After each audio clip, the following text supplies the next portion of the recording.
Turkish traditions and culture surrounding the world of love and marriage can be strange to outsiders and not a little old-fashioned. In this video, we will explore dating, engagement, love and marriage in Turkey and all its glorious variety.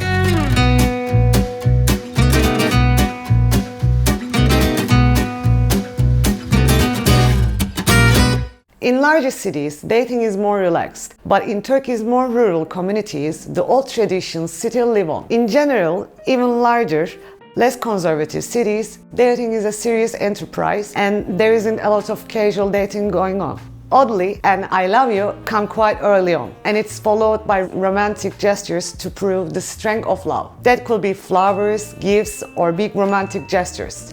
To those coming from Western world, this kind of behavior may not only be over top, it may be a little creepy. But in Turkey, these gestures are considered sweet and simply a sign of devotion. Of course, it's the man that does all the running around, or maybe not.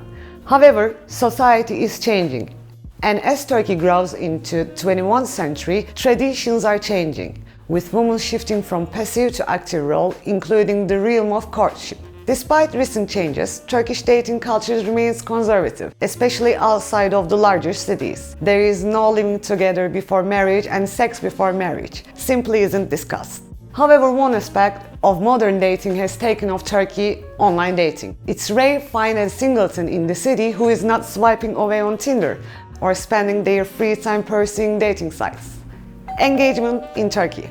And when it comes to engagement in Turkey, it is as clear as day that Turkish dating has a strong intention of leading to marriage. And there are multiple traditions which are connected to marriage and the wedding. But before we talk about those, let's discuss what happens when a couple decides to become a family. It will come as a surprise to no one that Turks love to celebrate wedding nuptials with food, music and lots of dancing. But first, let's rewind a little here. In the past, there were several kinds of marriages, especially in rural areas, where cultural influences are so varied. Generally, Turkish traditions dictate that the groom's family will search for a suitable wife, starting with their family and friendship circles. Once a woman is selected, the potential bride and her family decide whether to accept. Today, it's only in very rural parts of the Turkey that this tradition prevails, and most of the couples meet the same way the rest of us do, actually, through friends or online. However, it's rare for a couple to get engaged without the blessing of the both families.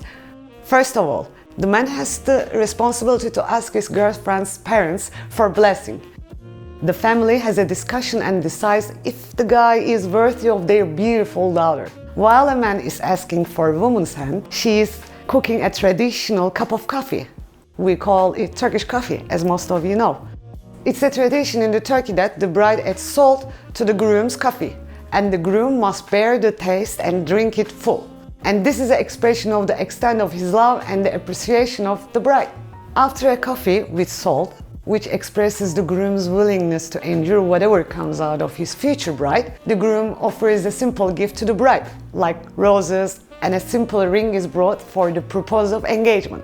If a groom and the bride's parents come to the agreement, they throw a party to celebrate the engagement.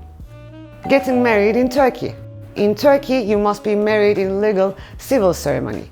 Many couples choose to have a religious ceremony a few days before the legal ceremony, where they invite family and friends to a service and then reception, much like Western-style weddings actually. The build-up to a Turkish wedding is just as important as the ceremony, however. As any important event, Turkish wedding needs a lot of preparation to be held before the celebration itself happens. It all starts by inviting guests, and like in any Oriental countries, this includes multiple guests. Inviting all of the members of the family is not even discussed, but friends and neighbors are welcome to the ceremony too. The more the merrier is definitely a statement about Turkish weddings. And then, 3 nights before the wedding, the women gather together for the henna evening. The bride will wear a purple or red dress and a red veil. The groom's mother presents a tray of henna balls. She then puts a gold coin in the bride's palm and covers it with a piece of henna. The hand is wrapped in gauze and a red glove until the henna sets.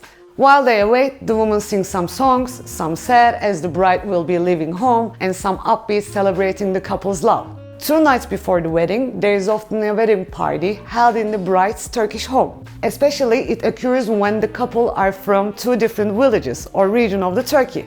On the 3rd night, the official wedding takes place. It's held in the groom's home and the couple dances the night away and feasts on the delicious food. On the morning of the official ceremony, the groom and the groomsman put the Turkish flag in front of the soon-to-be martial Turkish villa, accompanied with drumming and pipes. In the afternoon, the groom's family picked the bride up in a convoy of cars decked out by flowers and streamers. Sometimes children follow the cars or even sit in front of them waiting for the passengers to hand out envelopes of money. At the wedding, you will be expected to pin money or gold onto bride's dress when it's your turn to offer congratulations. And last but not least, expect to see the bride and the groom trying to step each other's toes as they sign the marriage certificate. This represents the desire to have the final word in the marriage. Well, that's all we have for you today. If you liked the video, please comment down below and don't forget to subscribe to our channel and follow us on Instagram.